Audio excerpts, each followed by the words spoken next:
Tal? Buenas tardes a todos. Hola, buenas tardes. ¿Cómo les va? Vamos a esperar 5 minutos a ver si ingresa más gente y arrancamos, ¿sí?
Bueno, arranquemos, ¿sí?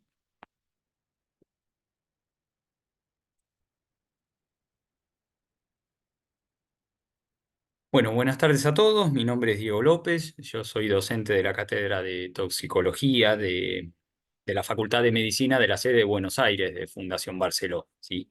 Eh, Actualmente los que me están escuchando son alumnos de la cursada. ¿En qué sede están cursando? Somos sede de La Rioja y también estamos cursando toxicología. Ah, bien, perfecto. Bueno, bueno, es un gusto conocerlo, ¿sí? Bien, ¿ustedes ya vieron el tema hidrocarburos en lo que va de la cursada o todavía no?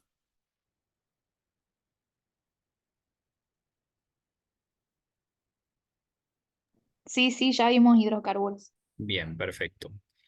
Bueno, lo que vamos a ver hoy es la parte, digamos, de generalidades de hidrocarburos, ¿sí? Más que nada para explicar por qué son compuestos que tienen una alta toxicidad, cómo es la clasificación y después ver algunos ejemplos más significativos de cada uno, ¿sí? Obviamente no los vamos a dar todos porque ustedes ya los vieron y tampoco para hacer una clase muy larga. pero vamos a ir viendo algunos ejemplos que serían, digamos, como los más importantes, ¿sí? Cualquier duda que se vaya presentando durante la exposición, me paran y me dicen y con todo gusto, bueno, explicamos, ¿sí? Yo ahí voy a compartir.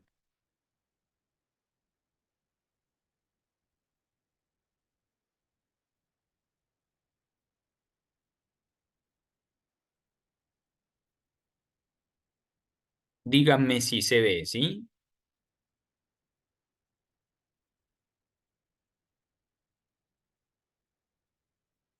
Sí, profe, ¿Se sí se ve? ve, profe. ¿Se ve? Bueno, excelente. Bueno, entonces, como les decía, vamos a ver este tema que es hidrocarburos.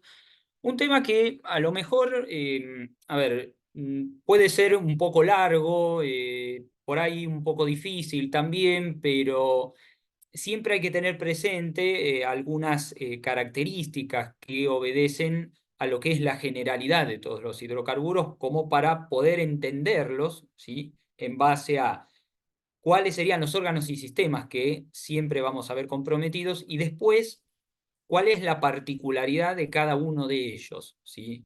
Para, digamos, tener una forma un poco más fácil de abordar su estudio.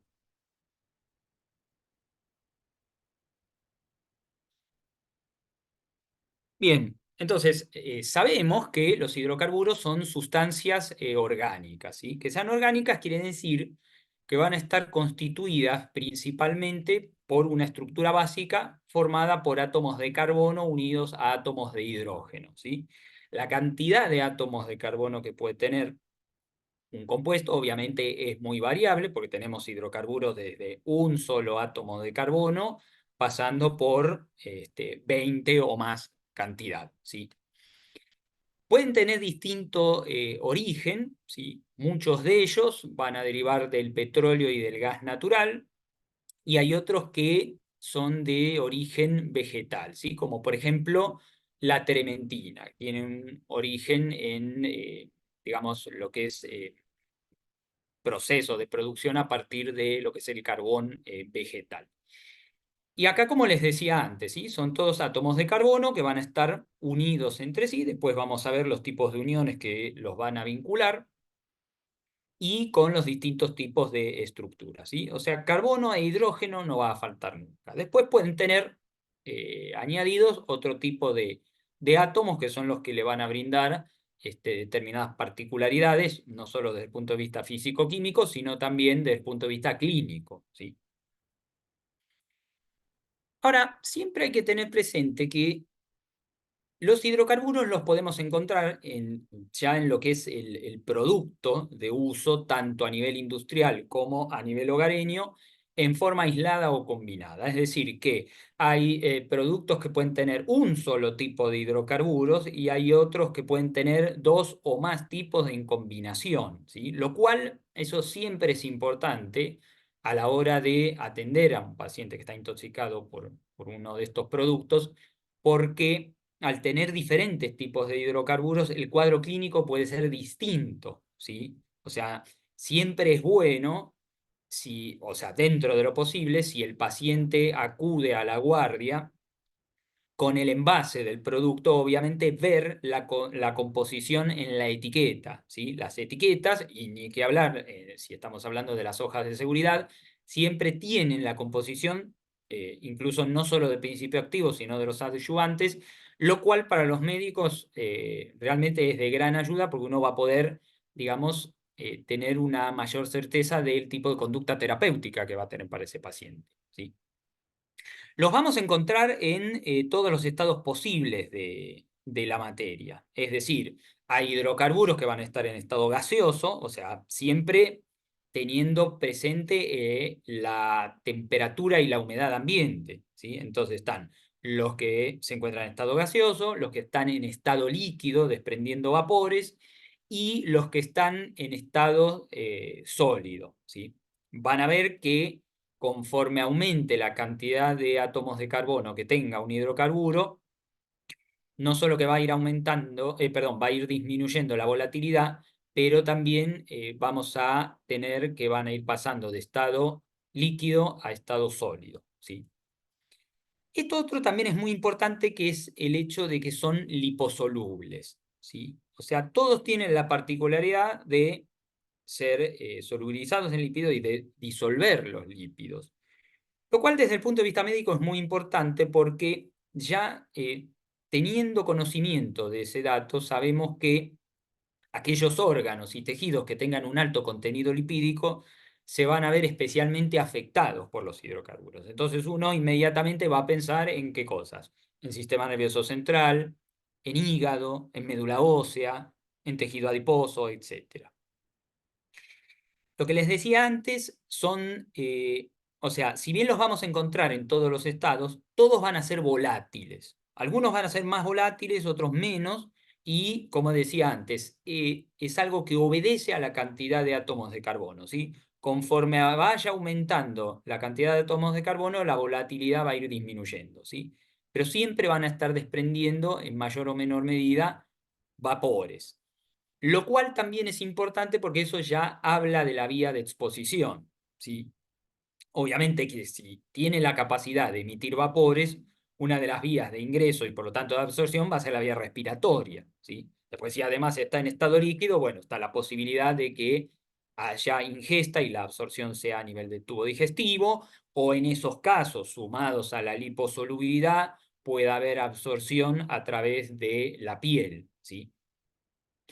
Y después otra cosa muy importante, que es la heterogeneidad, ¿sí? O sea, son muy heterogéneos en varios aspectos. En lo que son las fuentes, después vamos a ver en la gran cantidad de productos que los vamos a encontrar.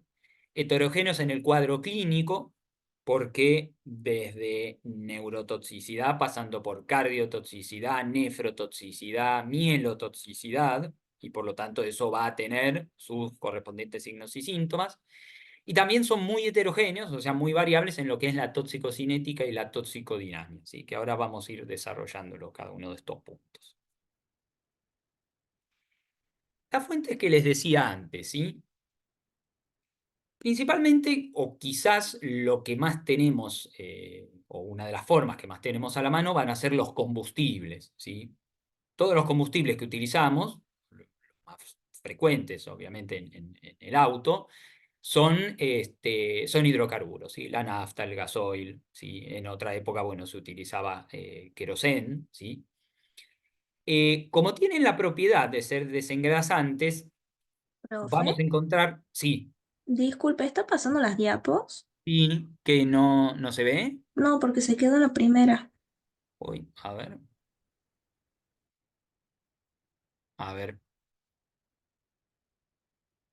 ahí dejé de compartir. A ver, vamos otra vez.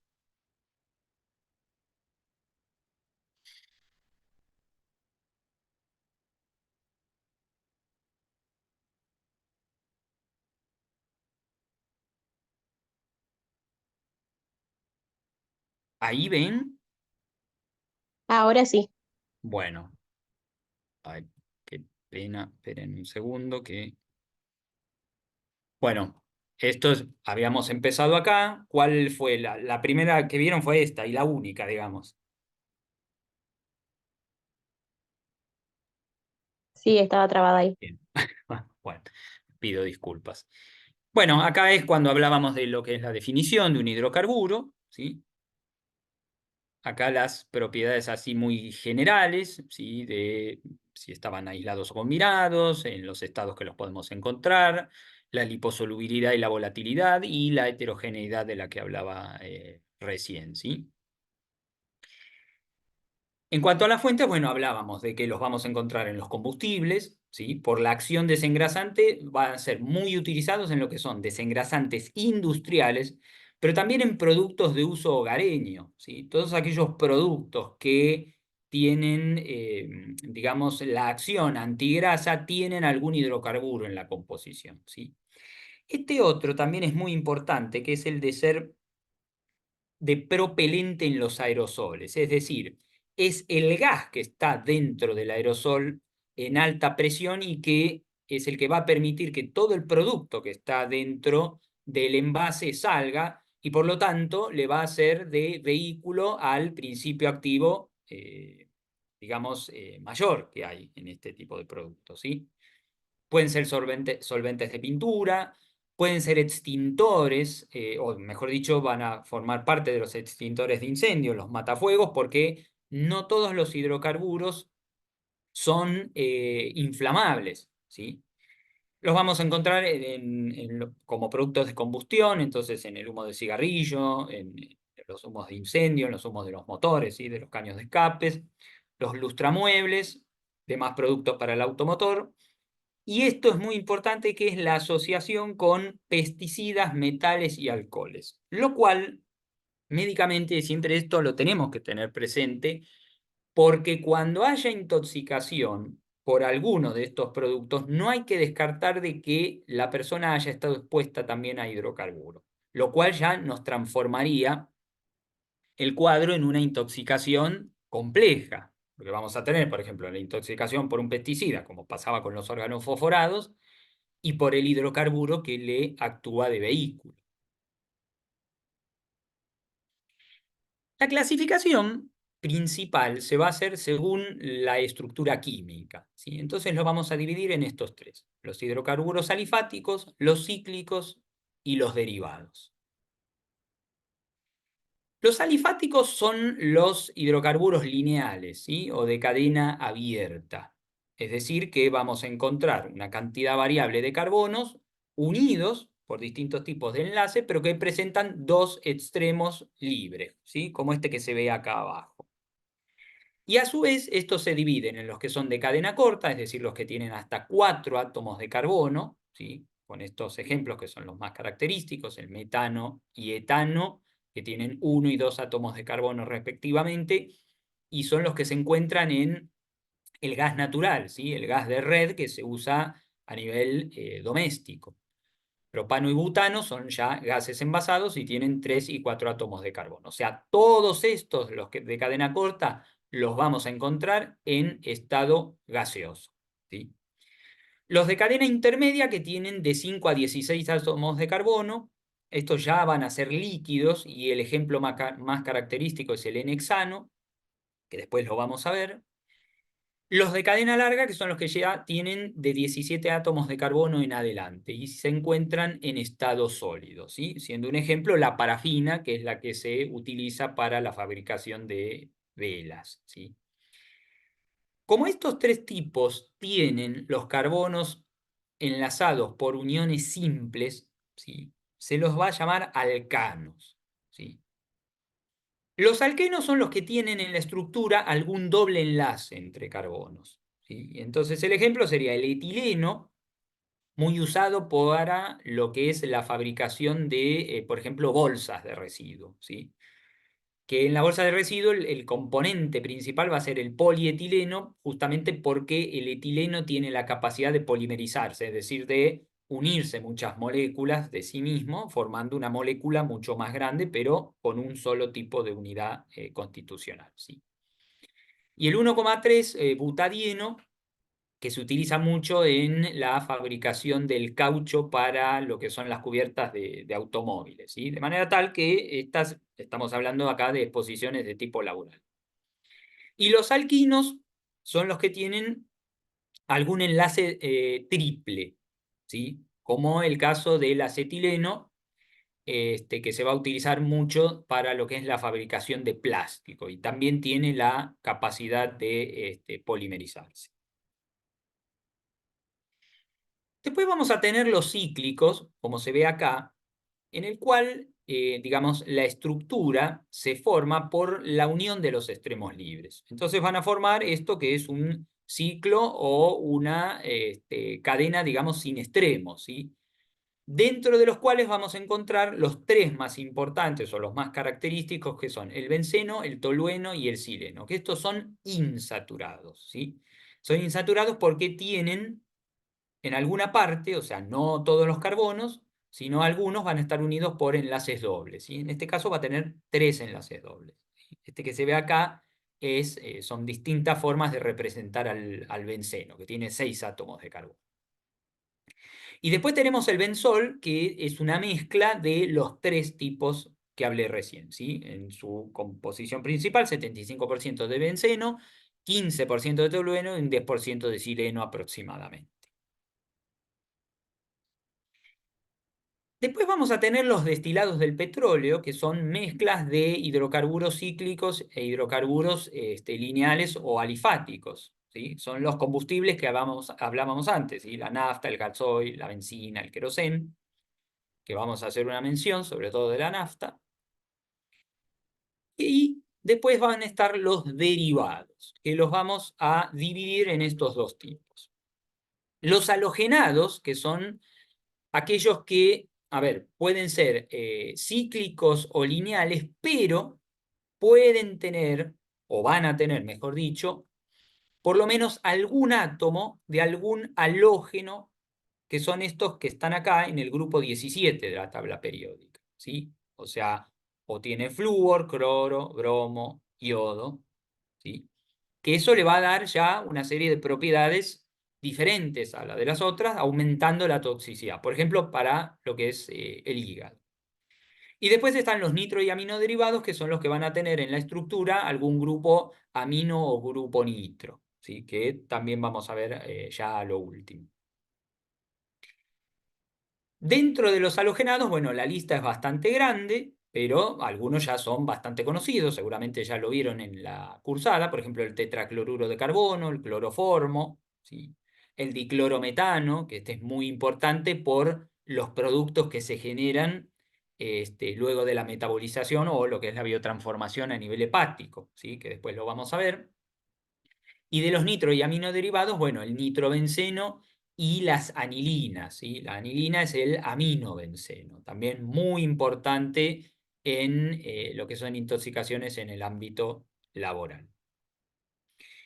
Ahora, siempre es importante preguntarse por qué tienen tanta toxicidad los hidrocarburos y en qué radica esa toxicidad, ¿sí? Toxicidad entendida como la capacidad que tiene el agente, en este caso el hidrocarburo, para producir un daño en un sistema vivo en relación con estas propiedades. Es decir, en relación con su peligrosidad, con las dosis administradas o la dosis absorbida, que no son lo mismo, en relación con las características toxicocinéticas, sobre todo la vía de administración, el tipo de exposición y el órgano o los sistemas de órganos que se vean afectados, ¿sí? Ahora vamos a ver cada uno de estos.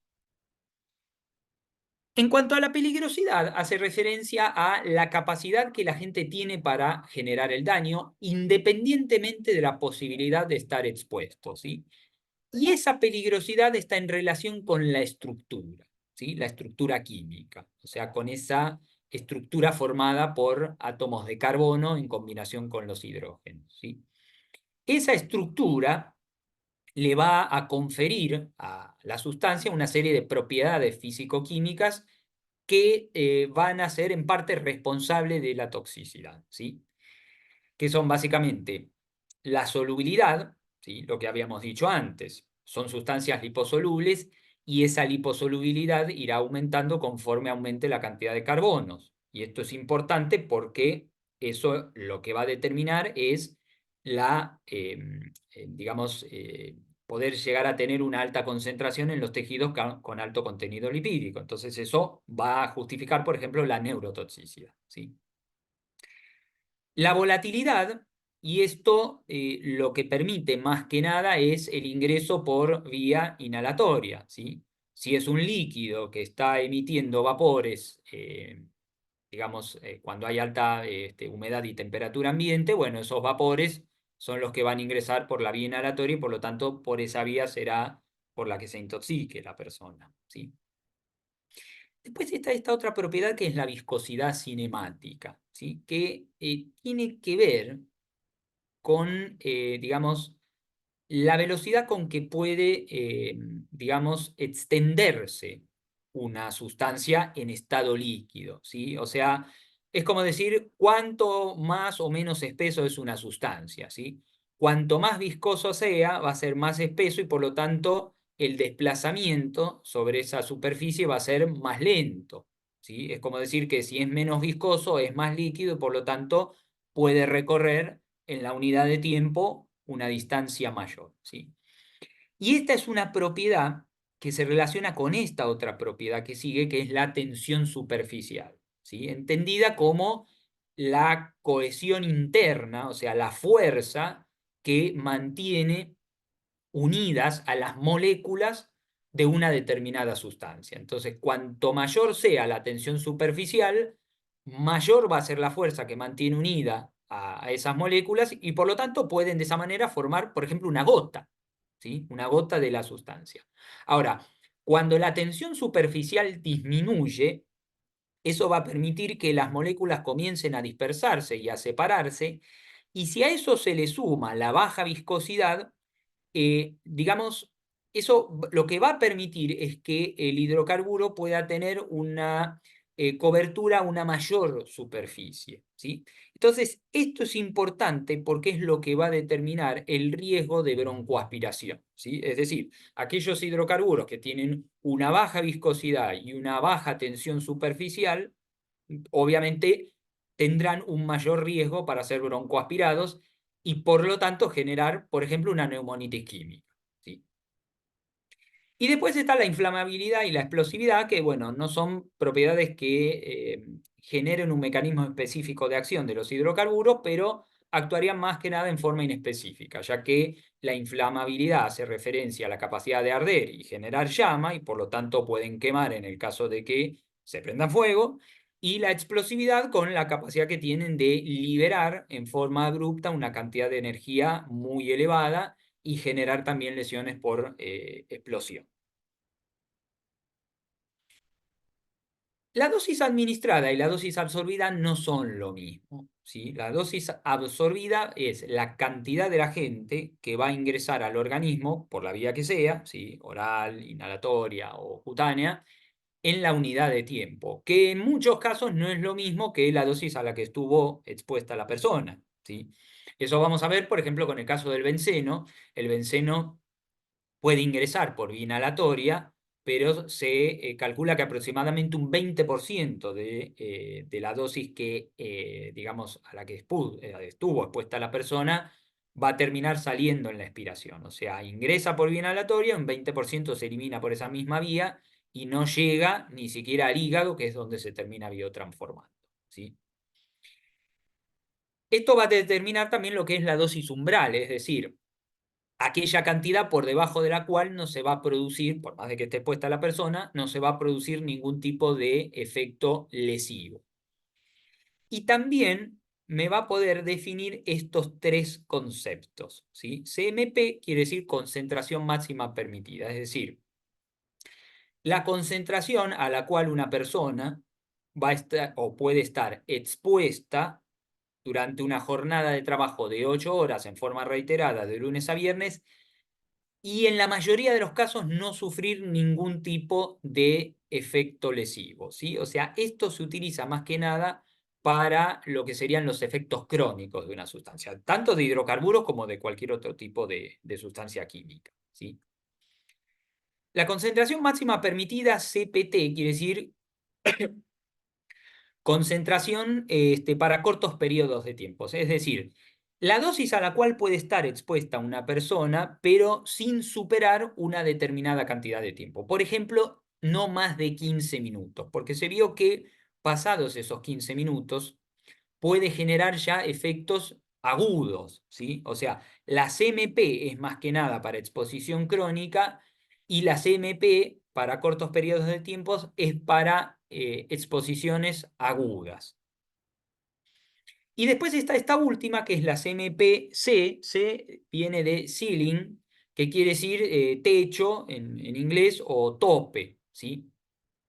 Y es un nivel, o sea, una concentración que en ningún momento debe ser superada, ya sea porque puede ser letal o porque puede generar inmediatamente irritación, ¿sí? Entonces, generalmente se utiliza para aquellos gases que puedan ser irritantes, ¿sí? Cloro, benceno, etc. El otro elemento que determina la toxicidad de los hidrocarburos es la toxicocinética, ¿sí? Entonces acá hay que tener presente las vías de absorción, ¿sí? En la mayoría de los casos de las exposiciones laborales, la principal vía de absorción es por vía respiratoria, ¿sí? En menor medida por vía digestiva, porque no todos se absorben adecuadamente, y después por vía cutánea, ¿sí? Lo que va a favorecer la absorción cutánea es justamente la liposolubilidad de los hidrocarburos. De todas maneras, hay que tener en cuenta las características de la piel, ¿sí? Si es una piel sana, donde su función de barrera está totalmente indemne, ahí la absorción seguramente va a ser de baja magnitud, ¿sí? Ahora, si la persona es portadora de algún tipo de dermatosis en la cual la función de barrera está deteriorada, bueno, en esos casos la absorción va a ser mayor, ¿sí? En cuanto a la distribución, o sea, una vez que el hidrocarburo ya pasa al torrente sanguíneo, ahí puede circular libre en algunos casos, en otros casos unidos a las proteínas plasmáticas, sobre todo a lo que son las lipoproteínas, y tienden a alcanzar altos niveles en los tejidos con alto contenido lipídico, ¿sí? Como dijimos antes, sistema nervioso, tejido adiposo, por ejemplo, el tejido celular subcutáneo, hígado, médula ósea, y eso siempre hay que tenerlo presente. Y además, por esa liposolubilidad, van a poder cruzar fácilmente cualquier tipo de barrera. Por eso van a tener pasaje a través de la barrera hematoencefálica, pasaje a través de la barrera placentaria y van a tener pasaje mamario, lo cual ya está hablando de que va a haber dos personas más expuestas, ¿sí? El feto que está digamos, en gestación, en el útero materno, y el lactante, ¿sí? Después la biotransformación va a ocurrir a nivel hepático por las reacciones tanto de fase 1 como de fase 2, que pueden generar compuestos de mayor toxicidad y compuestos hidrosolubles para ser eliminados por orina. Pero también puede haber en menor medida una biotransformación en médula ósea y en riñón, ¿sí? Después vamos a ver ejemplos de esto. Y la eliminación también está bastante supeditada a la vía de administración, ¿sí? Porque puede haber eliminación respiratoria, como dije antes con el benceno, eliminación renal por un pasaje previo por el hígado, por una biotransformación hepática, y algunos que pueden hacer circulación enterohepática, por lo tanto la eliminación termina siendo biliar y fecal.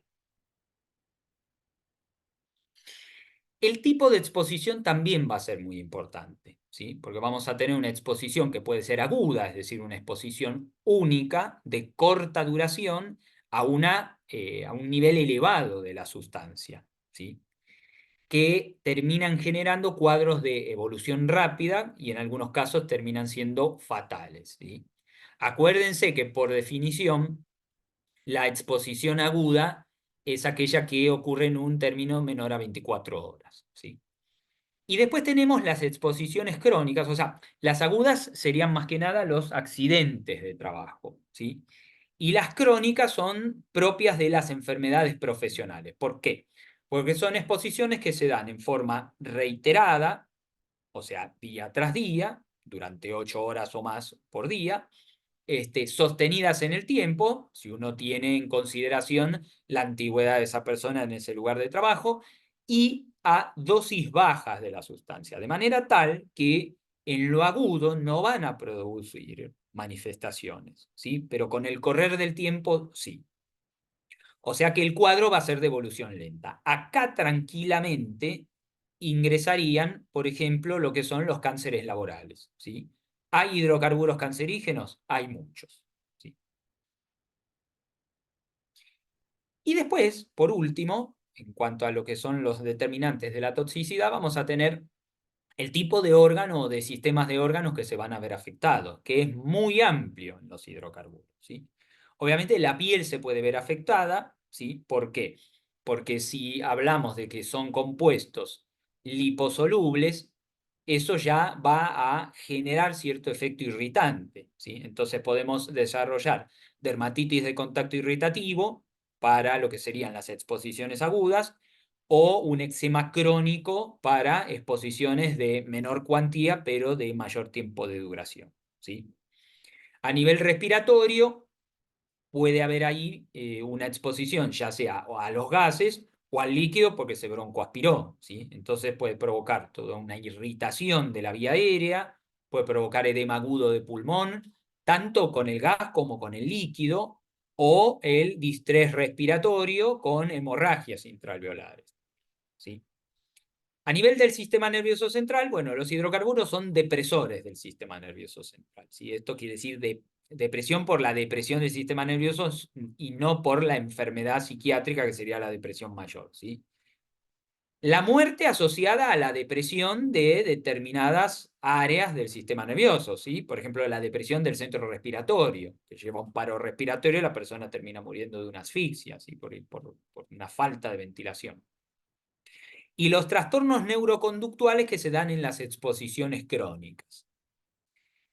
El sistema nervioso periférico se va a ver afectado también, ¿sí? Todos los hidrocarburos van a generar o contribuir a producir una polineuropatía de tipo mixta, ¿sí? A predominio sensitivo, pero hay algunos que son más tóxicos para el sistema nervioso periférico que otros, ¿sí? Por ejemplo, el N-hexano. Después vamos a tener la hepatotoxicidad, ¿sí? Hay daño hepatocelular, obviamente se puede evidenciar con el hepatograma, puede llegar a producir cáncer, pero esto se ve más que nada con o sea, específicamente con los hidrocarburos halogenados, ¿sí? Los halogenados son muy hepatotóxicos, son también cardiotóxicos y también tienen la particularidad de ser depresores del sistema nervioso, ¿sí? A nivel cardíaco pueden generar arritmias por este mecanismo que se llama sensibilización del miocardio a las catecolaminas. ¿Y por qué ocurre eso? Bueno, porque si recuerdan cómo era la onda de despolarización de las células cardíacas, íbamos a tener una fase cero donde se generaba por la apertura de los canales de sodio voltaje dependientes, que es muy rápida. Después venía una fase 1, la fase 2, la 3 y la 4, ¿sí? En la fase 3 ya estamos teniendo una repolarización de la célula y que dependía más que nada de la apertura de los canales de potasio, ¿sí?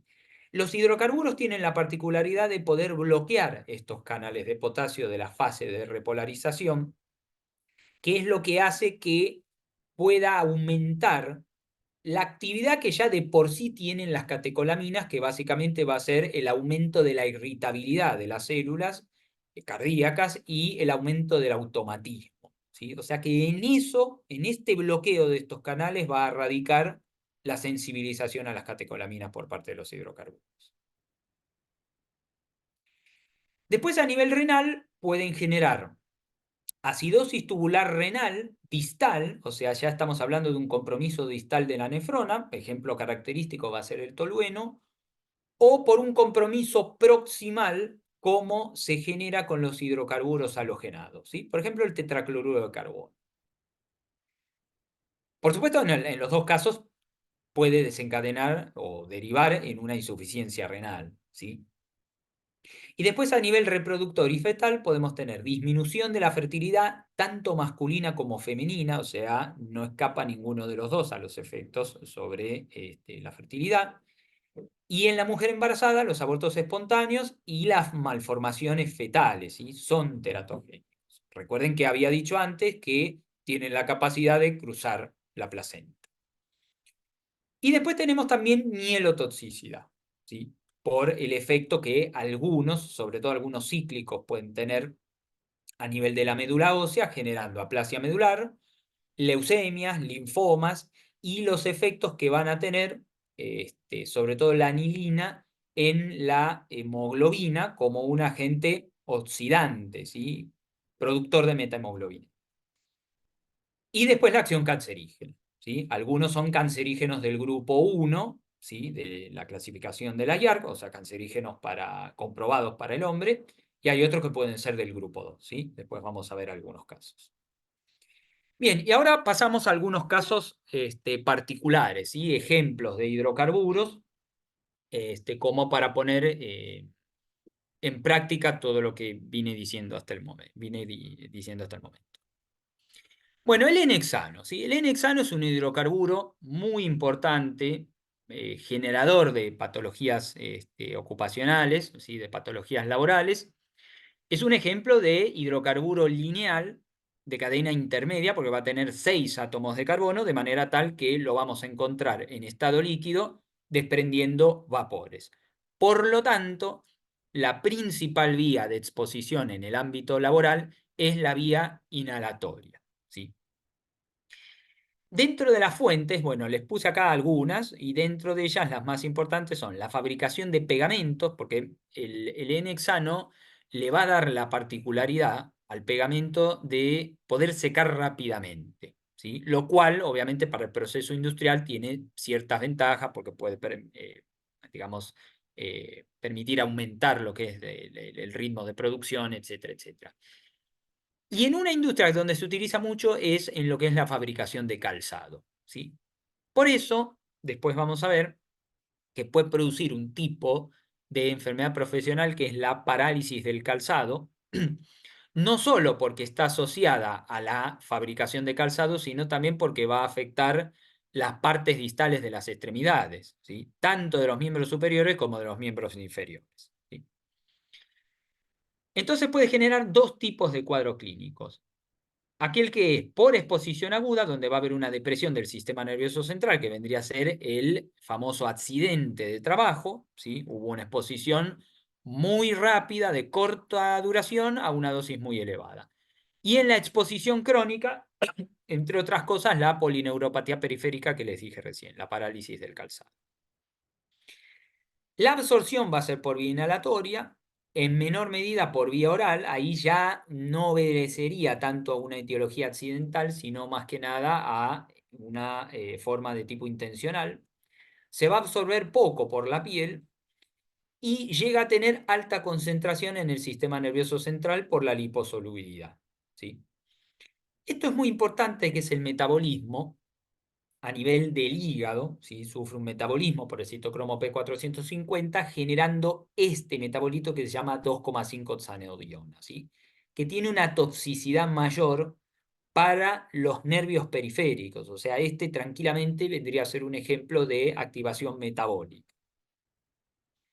Y la eliminación va a ser pulmonar, o sea, de la parte gaseosa que ingresó y se eliminó en un pequeño porcentaje, y urinaria en forma de este 2,5-oxanodiol, ¿sí? Del mecanismo de acción, bueno, la acción depresora directa del N-hexano sin metabolizar y el efecto que tiene el 2,5-oxanodiona en los nervios periféricos, que básicamente va a ser el de establecer uniones cruzadas en los neurofilamentos del axón, lo cual va a interferir en la conducción, obviamente, del impulso nervioso y por lo tanto en la liberación del neurotransmisor. La intoxicación aguda, bueno, obviamente la clínica dependerá de cuál sea la vía de exposición, ¿sí? Entonces, si ingresó por vía inhalatoria, lo más probable es que la persona tenga inicialmente tos, puede llegar a tener disnea, esa sensación de falta de aire con dolor opresivo por el efecto broncoconstrictor que tiene, ¿sí? Y a nivel del sistema nervioso central vamos a tener que inicialmente produce un estado de euforia, ¿sí? Los mismos vapores inhalados, pero posteriormente lleva a una depresión del sistema nervioso, ¿sí? Con mareos y vértigo al principio, acompañado de cefalea, depresión del sensorio, pudiendo llegar a un estado de coma, y por compromiso cerebeloso va a tener incoordinación motora, o sea, ataxia de la marcha, ¿sí?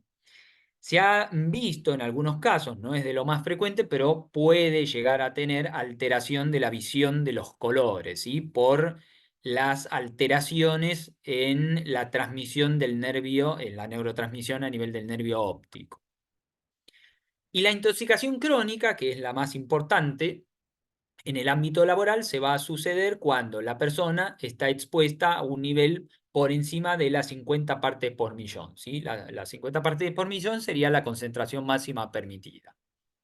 Entonces, esta persona va a desarrollar una polineuropatía de tipo mixta, es bilateral, ¿sí? O sea, compromete ambas mitades del cuerpo, es simétrica, o sea, es totalmente igual de un lado que del otro, y comprometiéndose más frecuentemente la parte distal, ¿sí? O sea que manos y pies siempre van a estar afectados, ¿sí? Donde vamos a tener una disminución de la fuerza en las manos y en los pies, por eso puse paresia, en algunos casos llega a ser muy marcada y por lo tanto termina en una parálisis, ¿sí? Una tetraplegia, con arreflexia profunda, ¿sí? Y una disminución de la sensibilidad táctil, térmica y dolorosa, ¿sí? Estas personas también pueden desarrollar un trastorno de tipo neuroconductual con el correr de los años de exposición, donde se va a caracterizar por la habilidad emocional, alteración en la capacidad de concentración y en lo que es también el aprendizaje y la memoria, ¿sí? Y si la exposición fue cutánea, bueno, puede terminar desarrollando una dermatitis de tipo crónica, ¿sí? Un eczema crónico, con lo que eso implica, porque vamos a tener áreas de la piel que van a estar muy agreteadas, resecas, con eritema, puede tener prurito. Lo que pasa que después, producto del prurito, va a haber obviamente un rascado y esa acción mecánica del rascado termina generando una liquenificación, ¿sí? Que ya va a cursar con una coloración más oscura. Entonces, eso va a ser uno de los signos que se van a buscar en lo que es la vigilancia médica de estos pacientes. El diagnóstico se va a hacer con el interrogatorio, ahí es muy importante ver a qué está expuesta esta persona, de qué trabaja, cuántas horas al día trabaja y a qué sustancia está expuesta, ¿sí? Que en general el empleado sabe a qué tipo de sustancia está expuesta, ¿sí? El cuadro clínico que tenga, que es el que ya describí previamente, y la determinación de 2,5 hexanodiona en orina, ¿sí? En orina tomada al final de la jornada laboral, ¿sí? Porque en ese caso vamos a tener todo el metabolito que se generó del N-hexano que absorbió durante toda la jornada de trabajo, ¿sí? Entonces, al final de la última jornada de trabajo de la semana, se va a tomar la muestra de orina, ¿sí? Y según el cuadro clínico que tenga, o sea, si hay manifestaciones sugestivas de neuropatía periférica, le podemos hacer también un electromiograma, ¿sí? En cuanto al tratamiento, no hay un antídoto específico, lo que hay que hacer es alejar de la fuente el ABC en base a si es una intoxicación aguda o crónica, ¿sí? No hay que realizar medidas de decontaminación y el tratamiento es sintomático y de sostén. Básicamente, para los casos agudos, la oxigenoterapia, ¿sí? A ver, acá estoy viendo algunas preguntas en el chat. Mm,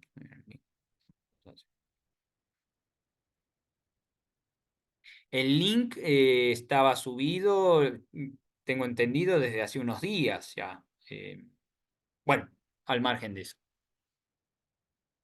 La doctora Cortés no lo había subido. Bueno, Hola, profe, perdón que te sí, interrumpa. Yo había sí, preguntado en el campus hoy más temprano por el link porque no lo sí. habían subido y ahora hace 10 minutos lo subieron en realidad. Mm, Bien, Por eso. bueno. Por eso hay Yo, pocos también, están preguntando en los grupos y todo. Por eso pregunté hace cuánto empezó la clase. sí, no, empezó a las 5. Este, Ah, yo, ok, a ver, porque te aviso, yo- porque no estábamos sí, enterados, no sabíamos. está bien, está bien. Yo tenía entendido que ya había sido subido. Y hoy además lo subí yo, ¿sí? Pero a el área del campus de la cual soy responsable. Pero Ah, insisto, claro, pero para pensé que nosotros ya no estaba aparece. subido incluso. No, lo buscamos, estamos Ah, todos hablando en el grupo, pues gracias igual. no, por favor. Bien.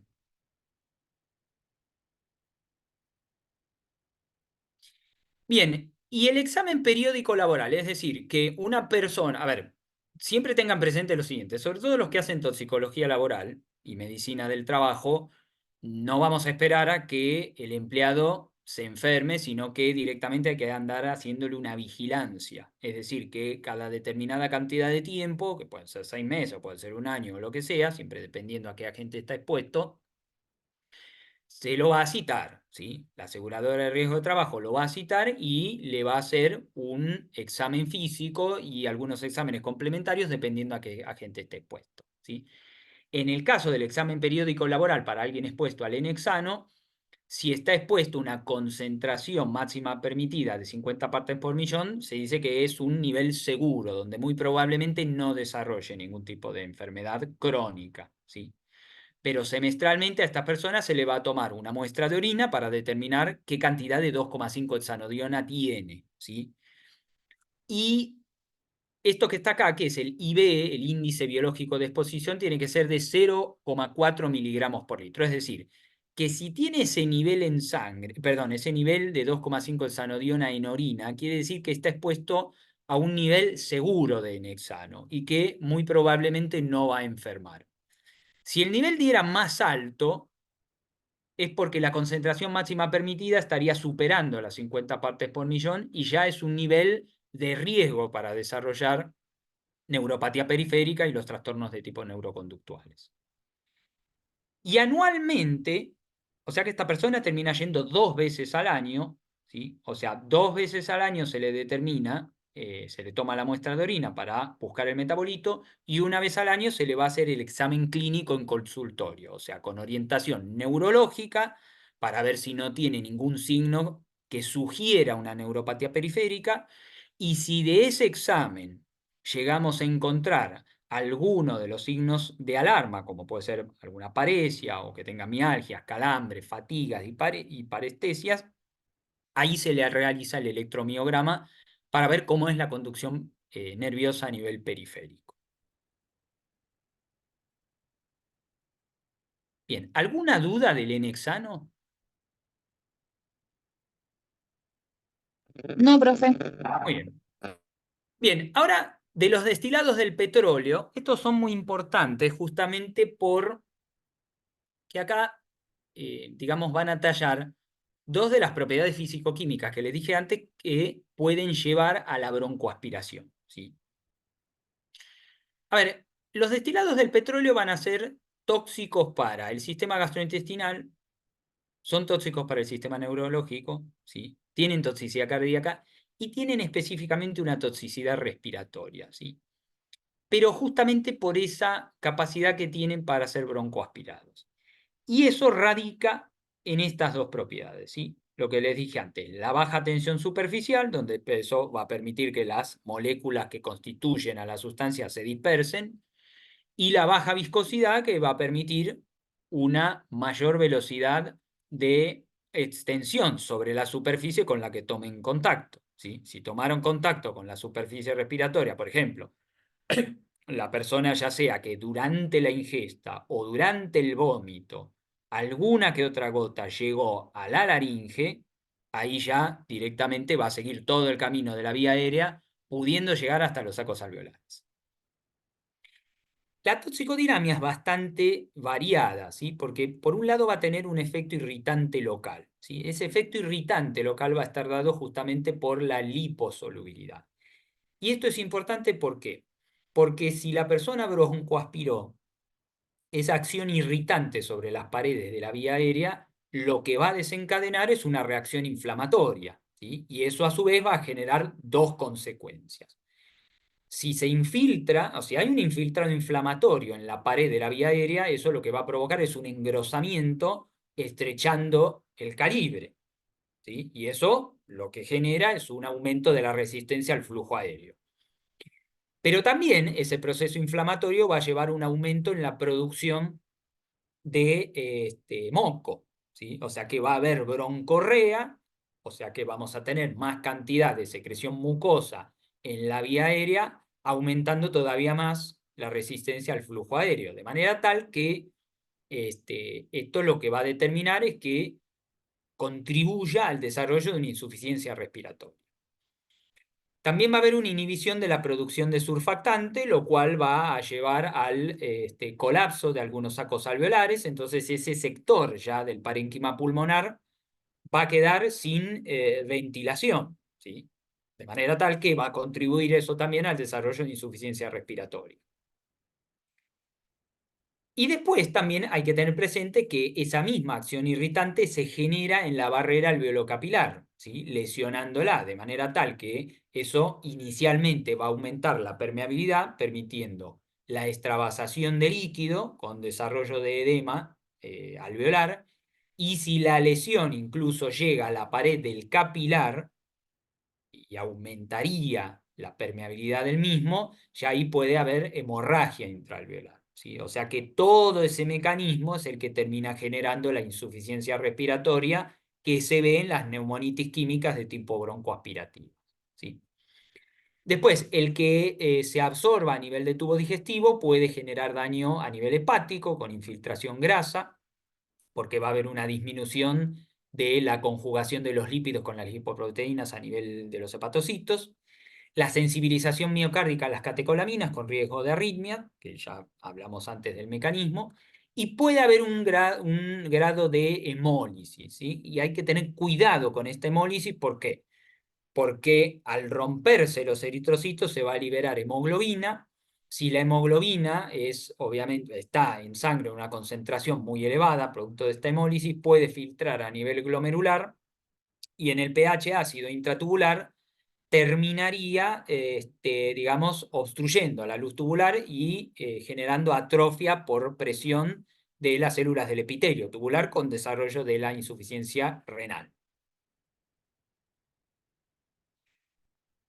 ¿Cómo va a ser el cuadro clínico de la intoxicación por los destilados del petróleo? Bueno, acá puede ser de dos tipos, o asintomático o sintomático, ¿sí? En el caso de que tenga síntomas, bueno, a nivel respiratorio vamos a encontrar por esa acción irritante, ardor de boca, ¿sí? Y de garganta, de faringe, va a tener tos, va a tener disnea, va a aumentar la frecuencia respiratoria, va a tener cianosis por la insuficiencia respiratoria que dije antes, ¿sí? Hemóptisis en el caso de que ya esté lesionada la barrera alveolo-capilar y fiebre, ya hay que sospechar en ese caso si hay alguna neumonía bacteriana sobreagregada, ¿sí? O sea, la fiebre ya sería un signo de alerta, digamos, como para empeorar todo, ¿sí? Porque tras que la persona hace una neumonitis de tipo química, encima tiene una sobreinfección bacteriana, que no sería nada de extrañar porque estamos hablando de que hubo líquido que pasó del tubo digestivo a la vía aérea arrastrando todo lo que había ahí. A nivel gastrointestinal puede generar ardor de boca con glositis, cialorrea, náuseas y vómitos por irritación de la mucosa esofágica y gástrica, y el dolor epigástrico obedece también a la irritación de la pared del estómago, ¿sí? En el sistema nervioso central, bueno, depresión del sensorio con ataxia de la marcha por la depresión cerebelosa y mareos. A nivel cardiovascular, arritmias por la sensibilización a las catecolaminas. Puede haber leucocitosis con hemólisis por compromiso hemático. Y la piel, en el caso de que la exposición haya sido al líquido, bueno, eritema, puede haber edema, puede haber prurito y todos los síntomas propios de la dermatitis, ¿sí? A nivel renal, la insuficiencia renal aguda, digamos secundaria a la hemólisis.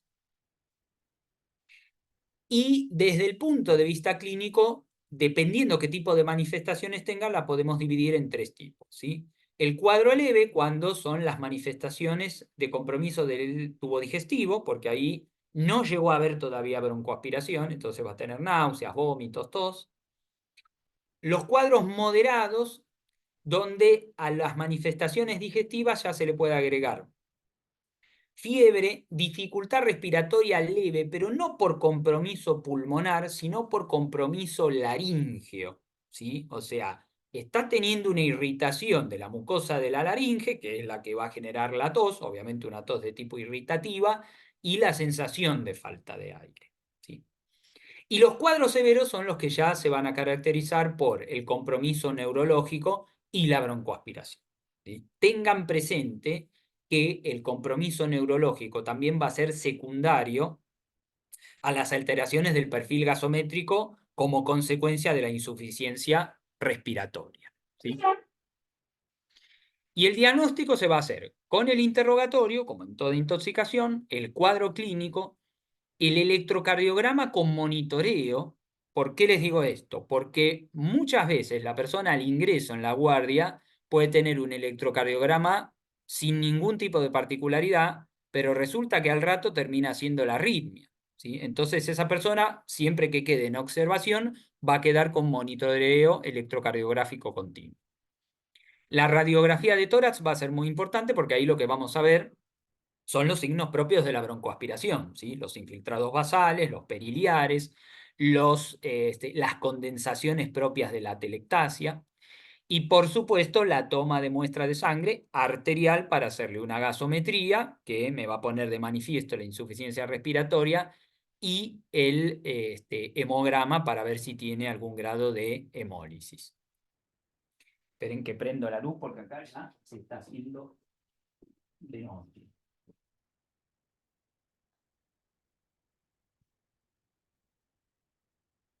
Ahí está. Bien. ¿Cómo vamos a tratar estos pacientes? ¿Sí? O sea, hay algunos pacientes que tienen criterio de internación, generalmente en terapia intensiva, y hay otros que los vamos a observar en la guardia. ¿Sí? Entonces, ¿cuál sería la internación inmediata? Si es un niño con síntomas o que tiene una radiografía de tórax patológica, directamente no queda en observación, sino que directamente va a internación. Si hubo una ingesta masiva, como por ejemplo en los casos de intento de suicidio, si ya tiene hipoxia, o sea, evidenciada en la gasometría, o uno puede inferir que tiene una hipoxia si la persona ya viene cianótica porque está teniendo una hipercapnia producto de la insuficiencia respiratoria. Y si el paciente está obnubilado y no responde al tratamiento que se le hizo inicialmente en guardia, ¿sí? Ya la obnubilación me está hablando de que está habiendo compromiso del sistema nervioso. Ahora, la otra posibilidad es que luego de 6 horas de observación la persona termine internada, ¿sí? En terapia intensiva o en sala, se verá, ¿sí? ¿En qué casos? Bueno, generalmente el paciente que llegó asintomático a la guardia, se le hizo una radiografía de tórax y estaba ligeramente patológica y durante la observación empezó con manifestaciones, o sea, con signos y síntomas respiratorios, ¿sí? Eso quiere decir que ya empeoró su estado clínico. Si hay síntomas leves con una radiografía normal al ingreso, pero sin garantías de control clínico. O sea, este vendría a ser el típico paciente social, ¿sí? ¿Por qué? Porque tendría criterio de externación, porque, a ver, síntomas más leves podemos tomar como los síntomas de compromiso de tubo digestivo, pero no hubo broncoaspiración porque no estoy bien, o sea, desde el punto de vista clínico no tiene ningún síntoma respiratorio y encima la radiografía de tórax es normal, ¿sí? Entonces, en ese caso lo podríamos externar, pero si vemos que viene de un núcleo familiar poco continente, entonces no regresaría a los controles clínicos, bueno, directamente lo internamos y ahí ya vemos cómo va a evolucionar.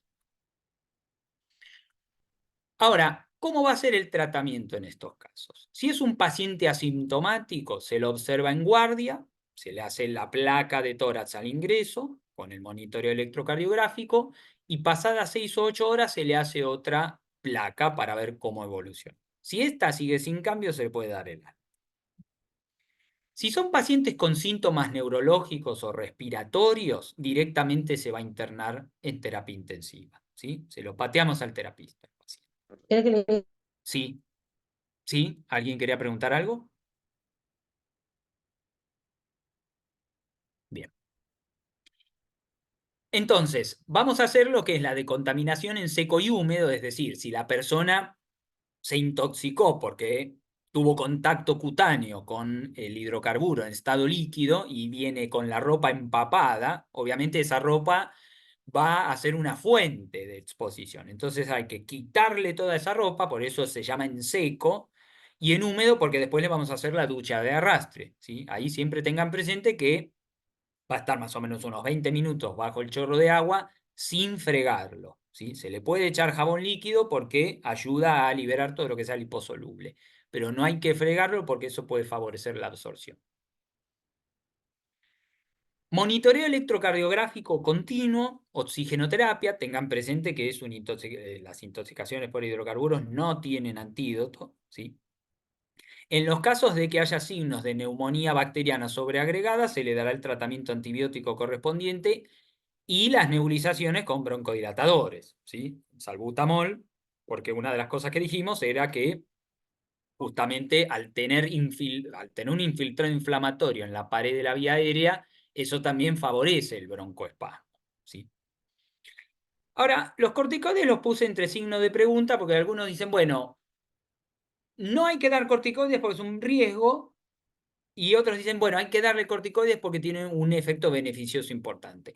Los que se inclinan por el efecto beneficioso esgrimen el argumento de que, bueno, tiene una acción, digamos, antiinflamatoria, o sea, va a desinflamar toda la vía aérea, lo cual es lógico porque dijimos que tenía todo un efecto irritante el hidrocarburo.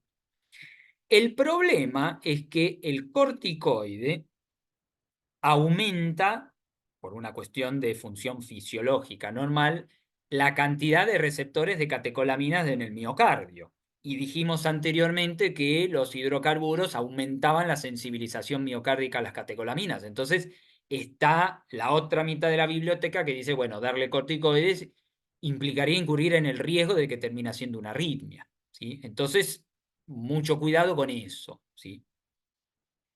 Y después el tema del sucralfato y la dieta hipograsa es más que nada para, digamos, las manifestaciones de tubo digestivo, ¿sí? El sucralfato lo que va a hacer es proteger del efecto de la mucosa irritada del ácido gástrico, ¿sí? Entonces, por unos días se le puede dar sucralfato y también inhibidores de las bombas de protones. ¿Cuándo le vamos a dar el alta a estos pacientes? Bueno, si después de 6 horas de observación, o sea, el que no quedó internado, ¿sí?, sigue asintomático con la radiografía de tórax normal, se va a la casa. Por supuesto, regresando para control clínico a las 24 o 48 horas. Si es un asintomático con una radiografía de tórax con compromiso leve y no tiene manifestación respiratoria, bueno, también se puede ir a su casa después de 6 a 8 horas de observación, pero tiene que volver al día siguiente para ver cómo sigue. Por supuesto que se va con pautas de alarma, ¿no? Y si tiene síntomas leves, porque son solo manifestaciones digestivas, con una radiografía de tórax normal también se le va a poder dar el alta después de la observación. Bien, hasta ahí los destilados del petróleo. ¿Hay alguna pregunta con respecto a ellos? Bien, intuyo que no. ¿Sí? El silencio, el que calla otorga. Bien. Hola, profe. Sí, hola, ¿qué tal? Disculpe, tengo que salir de la clase porque tengo que entrar a otra clase. Ah, bueno, Salgo bueno. de la... Está bien, no hay ningún Bueno, problema. Más o menos estaba listo, hasta programada luego. para 1 hora y media la clase, ¿sí? Ah, Así bien, que, sí, es que bueno, no sabía que tenía otra clase. Disculpe. bueno, no, por favor, Hasta luego. gracias por participar. Hasta luego. Hasta luego. Bueno, vamos a hablar del benceno, ¿sí? El benceno como ejemplo de hidrocarburo cíclico, ¿sí? Este señor que está acá, fue un químico alemán que se llamaba Auguste Kekulé, que fue el que describió la estructura cíclica del benceno, ¿sí? Además de, digamos, de todo el estudio que hizo sobre la teoría de la unión de los átomos, ¿sí? Pero justamente la descripción de la estructura del benceno se la debemos a este señor, ¿sí? El benceno lo vamos a encontrar en forma líquida, ¿sí? Acuérdense que tiene 6 átomos de carbono, obviamente es volátil, va a estar desprendiendo vapores, es inflamable, es incoloro y lo vamos a encontrar por sobre todas las cosas en lo que es la industria del caucho, la fabricación de plástico, ¿sí? Fabricación de lubricantes. Algunos combustibles se llegó a colocarles benceno porque tienen una acción antidetonante. Y también en lo que es la fabricación de los toners de las impresoras, ¿sí? O sea que en esos casos, todos los que trabajen en ese ámbito van a estar expuestos al benceno. Obviamente, una exposición controlada siempre y cuando en ese establecimiento se sigan con las normas de higiene y seguridad que la normativa legal vigente marca como obligatorias, ¿sí? El benceno se va a absorber principalmente en el ámbito de trabajo por vía respiratoria, ¿sí? Se calcula que de la dosis absorbida un 80% es lo que queda biodisponible y un 20% es lo que, así como ingresó, termina yéndose por vía respiratoria, ¿sí? También en menor medida se va a absorber por vía digestiva, que ya sería el benceno en forma líquida, y en mucha menor cantidad por piel, ¿sí? Como es liposoluble, tiene la particularidad de llegar a tener altas concentraciones en sistema nervioso central, en médula ósea y en tejido adiposo, lo cual es muy importante, sobre todo, tener en cuenta la acumulación que hace en médula ósea, ¿sí? Porque eso va a contribuir a desarrollar la mielotoxicidad. Para lo cual primero tiene que ser biotransformado a nivel del hígado, ¿sí? Y va a generar estos metabolitos que están acá. El epóxido de benceno, ¿sí? La hidroquinona, que son los dos más importantes. Y después tenemos los fenoles, el ácido S-fenilmercaptúrico, el ácido transmucónico, ¿sí? Este es muy importante, sobre todo en medicina laboral y en toxicología laboral, porque es el que se va a buscar en orina, ¿sí? Para ver la exposición. Y también se vio que el epóxido de benceno se puede generar en menor medida, porque hay menor cantidad de citocromo P450 en relación al hígado, en médula ósea, ¿sí? O sea que en la médula ósea se va a generar el metabolito que termina llevando también a la mielotoxicidad. La eliminación va a ser por pulmón, como les dije antes, parte de lo que se inhala se termina eliminando por ahí, y por riñón para aquellos metabolitos que se generaron productos de la biotransformación hepática, que pasaron primero por las reacciones de fase 1 y después se hidrosolubilizaron por las reacciones de fase 2 al combinarse con ácido glucurónico. El mecanismo de acción básicamente va a actuar por irritación local, por depresión directa del sistema nervioso central, sensibiliza el miocardio a las catecolaminas, o sea, fíjense que es bastante repetitivo lo que estoy diciendo, pues ya lo dije para otros hidrocarburos. Y acá la particularidad es la mielotoxicidad ejercida por el epóxido de benceno, ¿sí? Que es el metabolito, junto con la hidroquinona, cancerígeno. O sea, cuando a ustedes les pregunten algún tóxico que sea cancerígeno, siempre tienen que, en lo posible, hablar del que sea ya un cancerígeno comprobado para el hombre, o sea, los que sean cancerígenos del grupo 1, ¿sí? Y el benceno es un ejemplo. Entonces, la intoxicación puede ser aguda o crónica, ¿sí? Obviamente que dependiendo de la vía de exposición será la clínica. Entonces, si tomó contacto con el líquido, puede desarrollar una conjuntivitis y, por ejemplo, se salpicó los ojos con, obviamente, inyección conjuntival, quemosis, epífora, etc. Dermatitis si el contacto fue cutáneo. Edema agudo de pulmón y tos irritativa en el caso de que haya ingerido el líquido y se haya aspirado, ¿sí?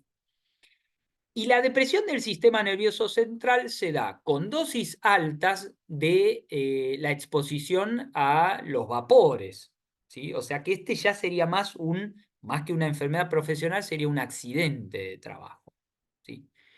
Y las arritmias cardíacas.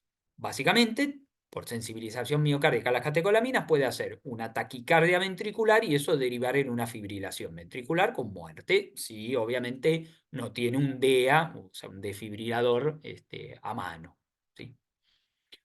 Y el cuadro crónico, que es el benzolismo, se va a caracterizar más que nada por los efectos a nivel hematológico, ¿sí? Más o menos se calcula que necesita de entre 5 y 10 años de exposición continua para desarrollar estos efectos, ¿sí? Entonces puede tener una aplasia medular, con lo que eso implica, ¿sí? O sea, cuando está aplasiada la médula, ¿qué ocurre? Va a haber una disminución de los elementos formes de la sangre. Entonces puede tener las 3 líneas celulares alteradas, y ahí generar o una anemia, o una leucopenia, o una trombocitopenia, o combinadas, que haya 2 combinadas o estén las 3 líneas celulares afectadas al mismo tiempo. Con lo que eso implica, porque va a tener manifestaciones de un síndrome anémico, o va a tener infecciones reiteradas de todo tipo, e incluso los trastornos hemorragíparos. Puede hacer mielofibrosis, y la leucemia mieloide aguda, más o menos con un periodo de latencia de unos 15 años, y linfoma no Hodgkin. Siempre y cuando, o sea, este cuadro va a ocurrir siempre y cuando la exposición esté por arriba de este valor, los 0,5 partes por millón, ¿sí? El diagnóstico se va a hacer determinando el ácido transtransmucónico en orina. Acuérdense que este es el metabolito, uno de los tantos metabolitos que se generan a nivel hepático a partir del benceno, con un valor que indica exposición a partir de los 500 microgramos por gramo de creatinina. ¿Sí? O sea, cuando tenemos ya 501, quiere decir que la exposición al benceno es elevada y el riesgo de desarrollar enfermedades a largo plazo también es elevado. Y de segunda elección vamos a tener el ácido S-fenilmercaptúrico, que como les puse acá es alternativo porque en general es, digamos, bastante laborioso en cuanto al proceso de detección, entonces se requiere de personal técnico más bien calificado y de cierta infraestructura que no todos los laboratorios de bioquímica va a haber, ¿sí? El tratamiento para la forma aguda, bueno, va a consistir en el cese de exposición y tratamiento sintomático y de sostén, ¿sí? O sea, lo que vaya apareciendo se va a ir tratando para la forma aguda. Y para el benzolismo, el tratamiento específico de la patología. Es decir, que si la persona termina desarrollando alguna enfermedad oncohematológica, directamente va a ir al oncólogo o al hematólogo que haga oncología, ¿sí? Se verá ahí qué es lo que requiere, si quimioterapia, trasplante de médula o lo que sea. Y la vigilancia laboral se va a hacer de la siguiente forma, ¿sí? Semestralmente se va a tomar una muestra de sangre para hacer un hemograma con un recuento de plaquetas para ver si hay anemia, plaquetopenia o leucopenia. Y anualmente se le va a hacer un examen clínico con orientación. Es decir, voy a buscar en el examen si hay algún signo, por ejemplo, de infección, algún tipo de micosis, o algún signo de hemorragia, como pueden ser petequias, equimosis, etc. Y para la vigilancia biológica, semestralmente se va a tomar una muestra de orina, acuérdense, al final de la última jornada de trabajo de la semana, para buscar el ácido transmucónico y el índice biológico de exposición, o sea, lo consideramos seguro hasta 500 microgramos por gramos de creatinina. Si está más alto, ya prendamos una luz de alerta.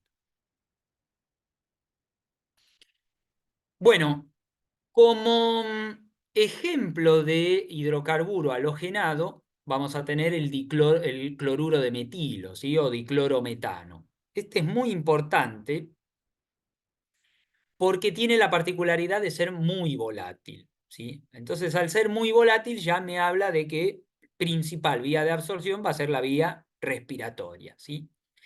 Este se usa mucho para lo que es la fabricación de este tipo de productos, ¿sí? Porque tiene la particularidad de producir lo que se llama o sea, es un espumante de plástico, ¿sí? O sea, a la materia prima, al polímero que se usa para fabricar este producto, lo va a dotar, digamos, de una estructura de tipo alveolada, ¿sí? Y obviamente eso va a conferir cierto grado de amortiguación, etcétera, etcétera. Ahora, ¿por qué es importante el cloruro de metilo? Porque como el metabolismo va a ser hepático, va a generar estos dos que están acá. Uno es el dióxido de carbono y otro es el monóxido de carbono. De manera tal que puede haber un cuadro clínico de intoxicación por monóxido de carbono en el caso de estas personas que estén expuestas a una concentración superior a las 50 partes por millón.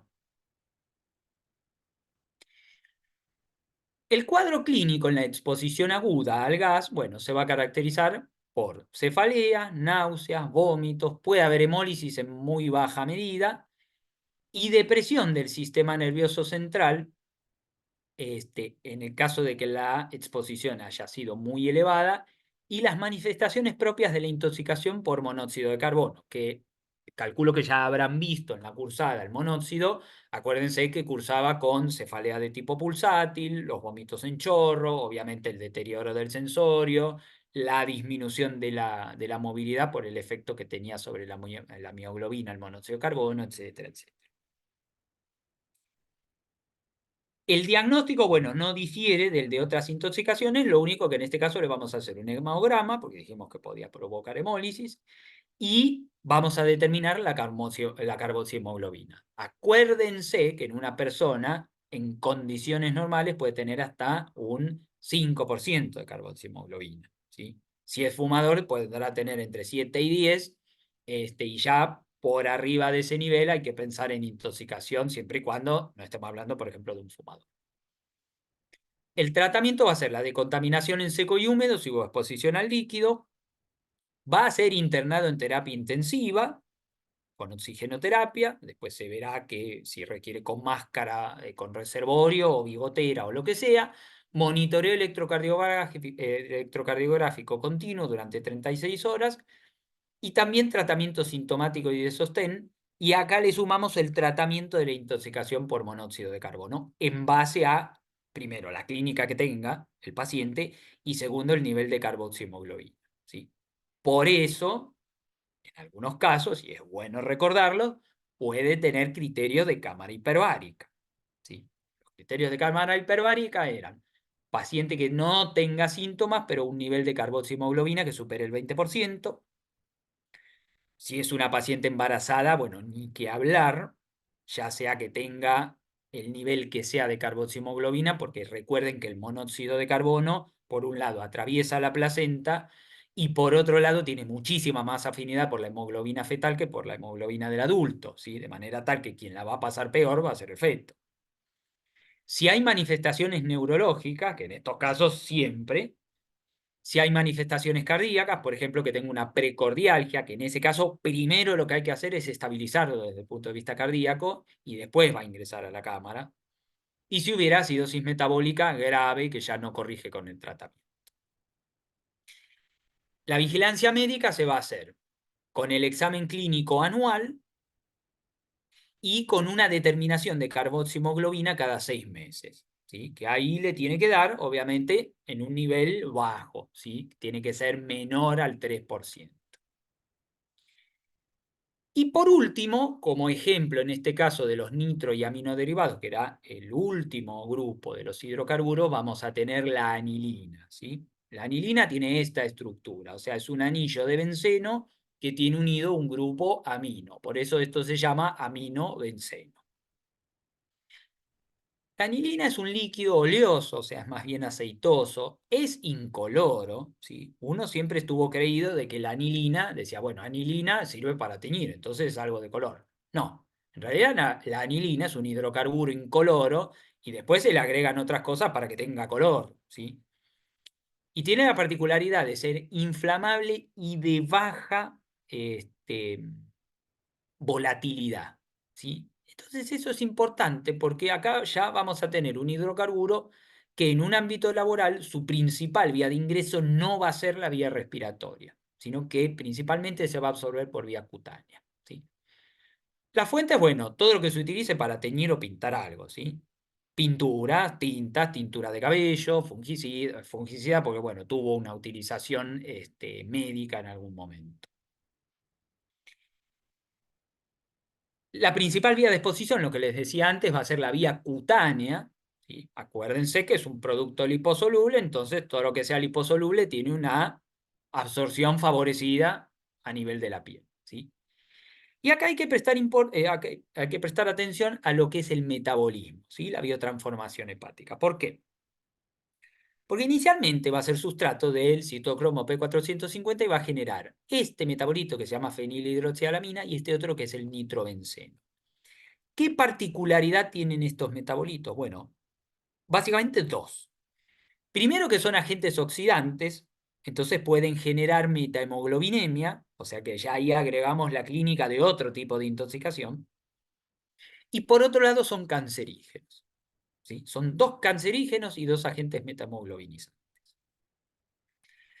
Ahora bien, la fenilhidroxialamina puede combinarse con ácido glucurónico y eliminarse por orina o directamente seguir un paso metabólico más y generar para-aminofenol, que es importante este metabolito porque lo podemos buscar después en orina para ver si hay, digamos, como marcador de exposición. El cuadro clínico puede ser agudo o crónico, ¿sí? El cuadro clínico agudo va a estar dominado por las manifestaciones clínicas de la metahemoglobinemia, ¿sí? Que acuérdense que a la cabeza está la cianosis, ¿sí? O sea, esa tinción azul achocolatado, le dicen, que es como mucho más oscuro que la cianosis por un exceso de desoxihemoglobina, cuando más o menos hay un nivel de 15% de de metahemoglobina, perdón, que en condiciones normales es esperable tener entre 1,5 y 2, ¿sí? Acá estamos hablando ya de 15, para tener solo una cianosis, ¿sí? Después, a partir de 20, se agregará cefalea, fatiga, taquicardia, intolerancia al ejercicio, porque está teniendo una hipoxia, obviamente a nivel muscular. Ya cuando supera los 40, ahí ya se agrega disnea, bradicardia, deterioro del sensorio, pudiendo llegar al coma y convulsiones, ¿sí? Y pasado los 70 ya puede ser letal. En el caso de la exposición crónica, bueno, puede hacer una dermatitis por la acción irritante continua sobre la piel y, como les dije antes, que era cancerígeno, puede desarrollar cáncer de hígado, cáncer de vejiga, puede haber también cistitis hemorrágica, hemólisis y en menor proporción que en el caso agudo puede hacer una metahemoglobinemia. Obviamente que los niveles de metahemoglobina van a ser menores que en el agudo porque estamos hablando de una exposición a un nivel mucho más bajo de anilina. ¿Cómo hacemos el diagnóstico? Bueno, parecido al otro, con la clínica y con la determinación, o sea, el interrogatorio también, para ver a qué estuvo expuesto, y vamos a determinar el paraminofenol en orina y, por supuesto, en sangre metahemoglobina, ¿sí? O sea, se le va a hacer una coximetría a ver qué nivel de metahemoglobina tiene. En realidad, en la coximetría le va a salir todos los tipos de hemoglobina que tiene, pero acá lo que me interesa es ver cómo está este nivel. Y el tratamiento va a ser el correspondiente de cada afección. De manera tal que eso ya les da una idea de que no hay un tratamiento específico, salvo el de la metahemoglobinemia, que si recordarán es con azul de metileno. Y por último, vamos a tener que estos pacientes, en cuanto a lo que es la vigilancia médica, ¿sí? O sea, el estudio que le hace periódicamente el RT, vamos a tener que semestralmente se le va a tomar una muestra de orina para hacer una orina completa, porque en algunos casos puede haber compromiso renal también, y anualmente se le hace un examen clínico para ver si no hay signos, por ejemplo, de metahemoglobinemia, ¿sí? Se le va a hacer un hemograma y se le va a hacer una citología vesical. O sea, que en la misma orina que se recolecta, se va a hacer un extendido con una tinción específica. Es como si fuese un Papa Nicolau para ver si hay, por ejemplo, cambios atípicos en las células del epitelio de transición de la vejiga, ¿sí? Que me puedan estar indicando de que hay alguna neoplasia incipiente. Y semestralmente, en cuanto a la vigilancia biológica, le vamos a determinar la metahemoglobinemia, que acuérdense que hasta 1,5% es normal, y el paraminofenol en orina, que tiene que ser de hasta 50 miligramos por gramo de creatinina. Siempre que el paciente, o siempre que el empleado, esté expuesto hasta 2 partes por millón de anilina en el medio de trabajo. Bien, ¿alguna duda? ¿Algo que quieran preguntar? Si están ahí, no se durmieron.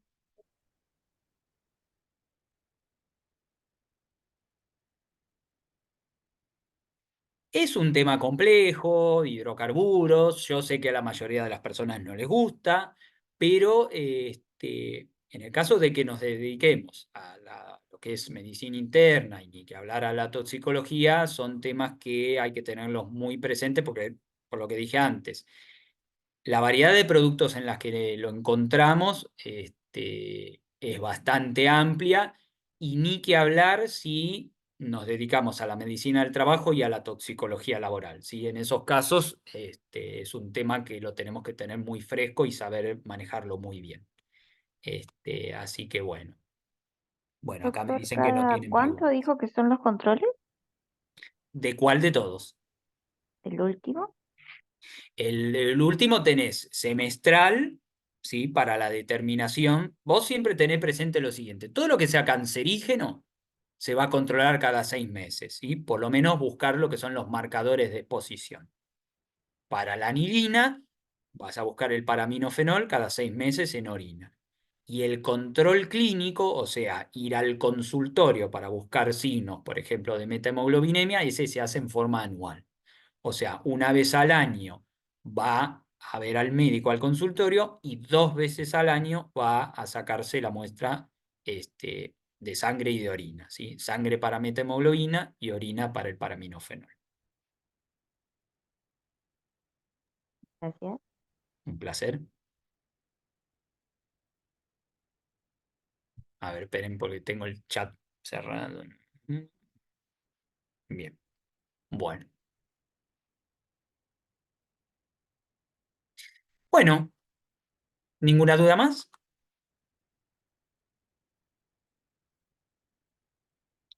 Les agradezco a todos por haber estado ahí, espero que les haya servido este tema y bueno, cualquier consulta, esperen que yo les escribo ahí en el chat mi mail, si me quieren mandar este, algún mensaje.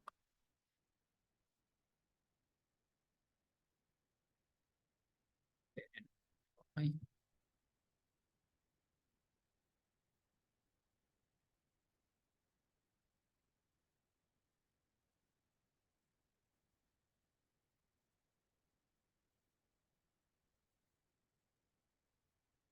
ahí salió, ¿no? ¿O no? Ah, sí, acá está. Cualquier duda que tengan, me quieren mandar un mail ahí, bueno, yo se los respondo con mucho gusto, ¿sí? Bueno, si no hay más dudas, dejamos acá entonces. Nuevamente les agradezco a todos por haber estado ahí, ¿sí? Un abrazo a todos y que les vaya muy bien. Hasta luego. Hasta luego. Hasta luego, Doc. Chao, buenas tardes. Hasta luego. Chao, chao.